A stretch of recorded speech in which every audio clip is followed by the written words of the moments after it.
Bonjour et bienvenue à un Special Weekly Inside avec John Plassard.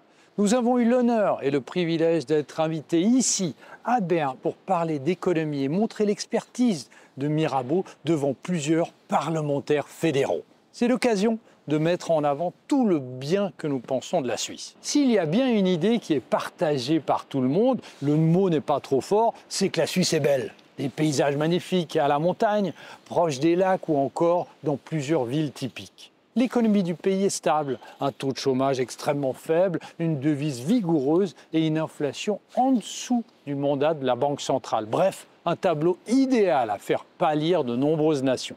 Seulement voilà, au niveau boursier, l'indice suisse a connu jusqu'à aujourd'hui une des plus mauvaises performances en Europe. 2024 pourrait cependant s'avérer totalement différent car le modèle suisse n'est pas mort, notamment à travers tout d'abord la faculté d'adaptation des entreprises suisses forcées de s'adapter en permanence, à ne jamais baisser la garde et à veiller en permanence à leur compétitivité.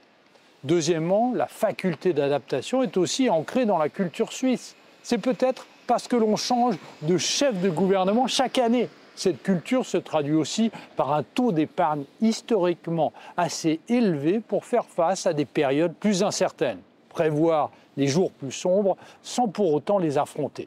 Troisièmement, le marché suisse du travail maîtrise relativement bien les chocs conjoncturels grâce à sa macro-flexibilité. C'est la capacité d'un pays à se relever d'une récession sans voir son taux de chômage trop augmenter.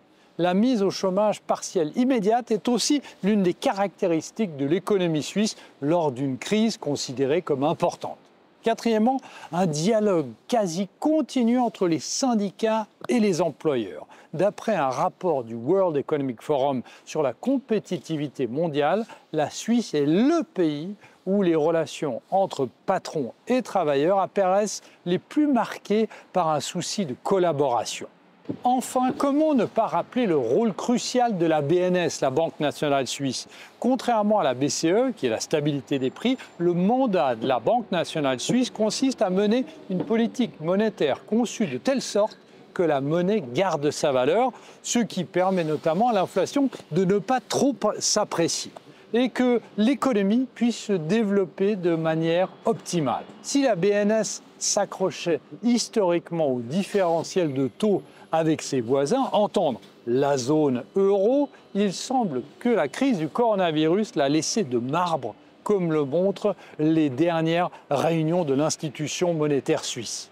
On peut donc s'attendre, grâce à la BCE, à connaître une année 2024 où la volatilité du franc suisse serait maîtrisée. Concernant l'évolution de l'indice suisse en 2024, il y a de nombreux arguments en faveur d'un rebond et notamment des fondamentaux solides pour l'économie suisse. Les one-off vont s'estomper. On se souvient que l'indice a été impacté en 2023 surtout par les mauvaises performances de big cap, comme on dit, comme Roche et Nestlé, une valorisation plus attrayante pour les actions suisses par rapport à des standards historiques, une reprise progressive de l'économie mondiale et des principaux partenaires commerciaux de la Suisse, une stabilisation du franc suisse face à l'euro et au dollar notamment, une augmentation des investissements dans les infrastructures et finalement des bénéfices solides pour les entreprises de premier nom et surtout les mid-caps. On pourrait ainsi voir une poursuite de l'afflux